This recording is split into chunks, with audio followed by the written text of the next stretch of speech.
Hello, কেমন আছো জামিনদা? দিদিকে দাও। তুমি যখন ঘরে থাকো না তখনই ফোন করো, বলি গল্প করবো দিদির সঙ্গে। ভালো আছো না?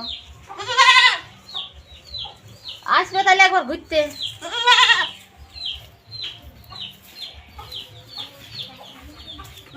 হ্যাঁ হ্যাঁ, ওইটাই বলছি, মেলাতেই আসবে। হ্যাঁ, দিদিকে নিয়েও আসবে। ঠিক আছে, আইলে একবার গল্প করাবো, তখন শুনে আছেন কোথাও গেছি। ছেলে ভালো আছে না?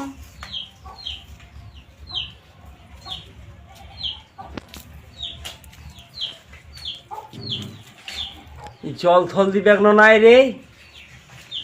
হ্যাঁ